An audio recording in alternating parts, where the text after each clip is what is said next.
Russia is reportedly arming Iran heavily ahead of any new confrontation involving the US and Israel. Putin's missiles are set to strengthen Iran's air power as its future fighter fleet takes shape.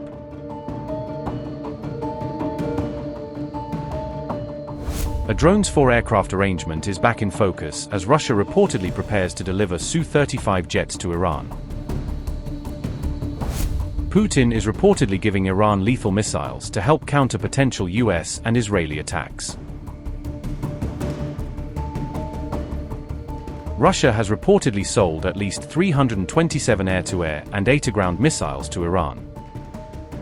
The missiles are likely intended to arm Iran's future fleet of Russian Su-35 fighter jets. United 24 reported the development, citing documents received by its editorial office. The reported contracts for Russian aviation munitions date back to 2023 onward.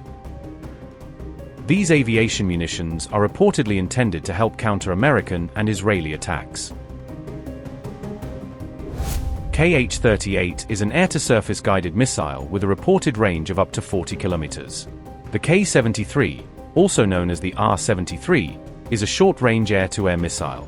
The K-77, or R-77, is a medium-range air-to-air missile. The Kh-31 is an air-to-surface missile used in anti-radar and anti-ship roles. Earlier in 2023, Iran's permanent mission to the United Nations revealed a contract for Su-35 jets. Russia is reportedly transferring Su-35 aircraft to Iran in exchange for kamikaze drones.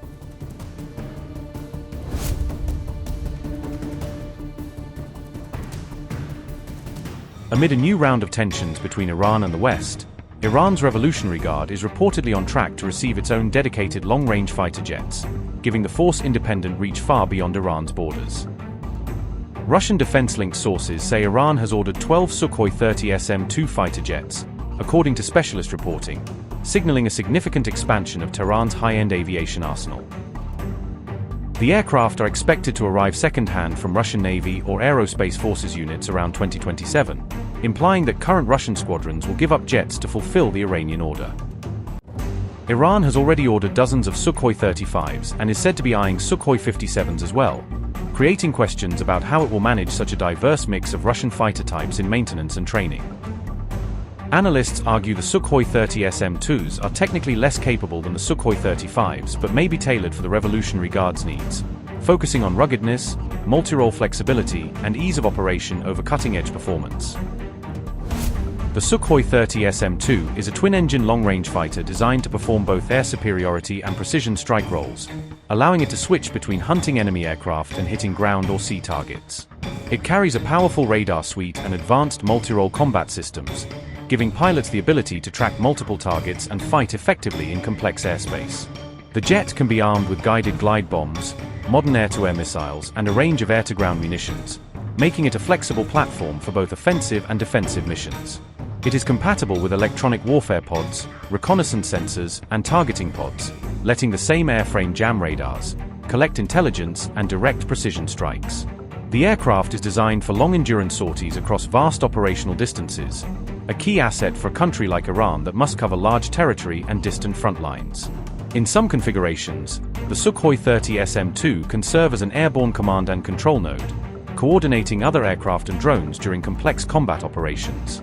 The jet is built to operate from dispersed and relatively austere forward airfields when required, fitting the IRGC's doctrine of deploying assets across hardened or remote bases.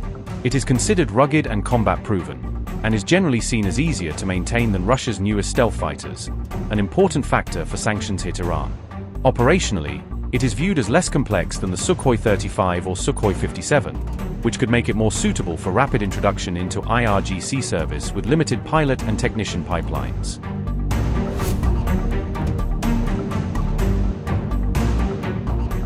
Reports suggest that the Sukhoi 30 SM-2s are earmarked not for Iran's regular air force but for the Revolutionary Guard itself, effectively giving Mujtaba's camp its own modern fighter wing. The IRGC already operates Sukhoi 22 strike jets and Sukhoi 25 ground attack aircraft in limited numbers, but these platforms are older, shorter-ranged, and far less sophisticated than the incoming Sukhois. Iran originally inherited many Sukhoi-22s from Iraq, after Iraqi pilots fled US bombing during the 1991 Gulf War and landed their aircraft on Iranian territory. Tehran initially struggled to use and maintain these jets but later upgraded them with outside help from Syria and Libya, slowly bringing them back into operational service. By 2018, around 10 Sukhoi-22s had been fitted with new Iranian avionics and given the ability to fire modern guided weapons, turning them into semi-modern strike platforms.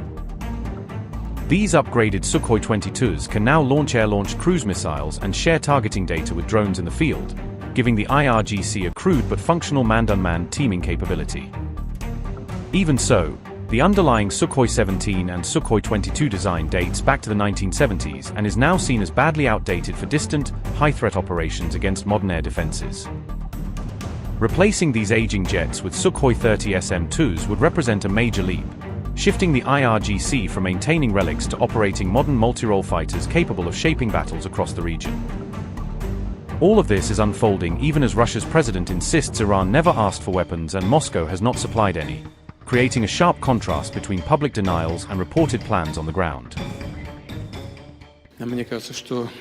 I don't see any provocations from Iran. It seems to me that at one time we agreed, adopted the relevant agreement on the Iranian nuclear program, and everything was under the IAEA control. But unfortunately, the situation then developed according to a different scenario that led to today's tragedy, to the strike on Iran, losses, including among the civilian population. We know this well that relations worsen between neighboring countries, which, of course, bothers us very much because we have very good, friendly relations with the Arab world, with the Gulf countries. And I also spoke about this yesterday, we always persuade our Iranian friends in conversations with them that it is necessary to refrain from striking the territory of neighboring states. Yet their response is clear. They say that we were attacked. Our children are being killed. They killed the leadership of the country. And what should we do?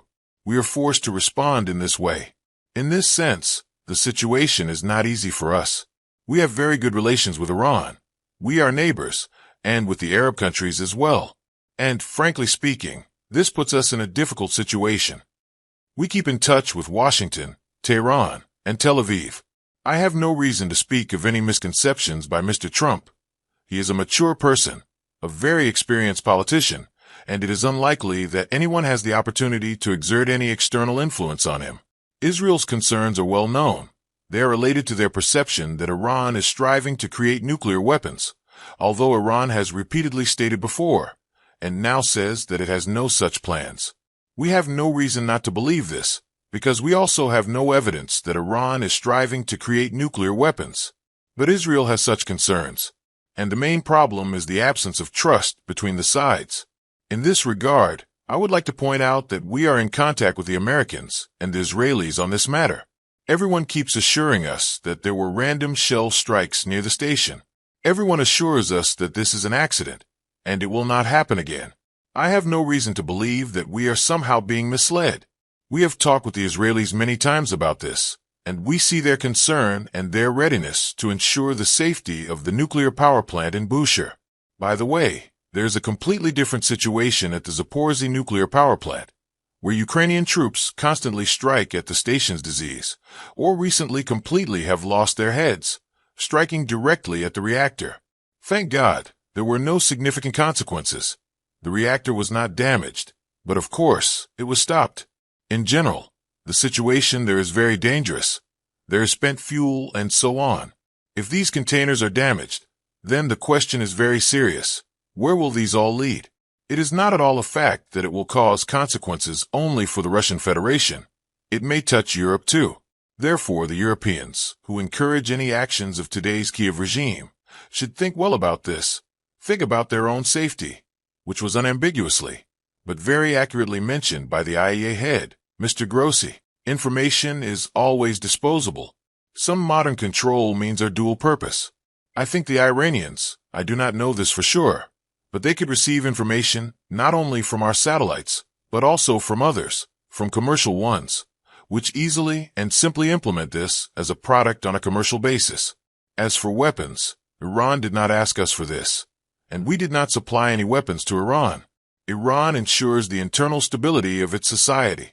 This is an obvious fact, and after the start of hostilities, someone in the West believed that now Iran would collapse from within. No, this analysis was a mistake, because, on the contrary, the situation that we observe is the consolidation of Iranian society. You probably are aware, I don't know. A month ago, maybe more, when the conflict just started, the first strikes took place. The Iranian leadership called out life for Iran.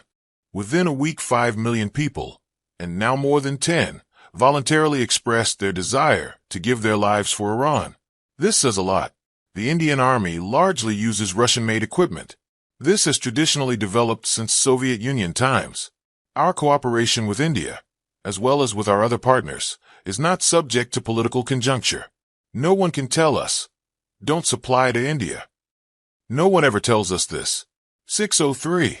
We will do what we consider necessary for ourselves, and we will always fulfill our obligations to our partners, especially to such partners as India. We work in this way, according to these rules, and we will continue to do that.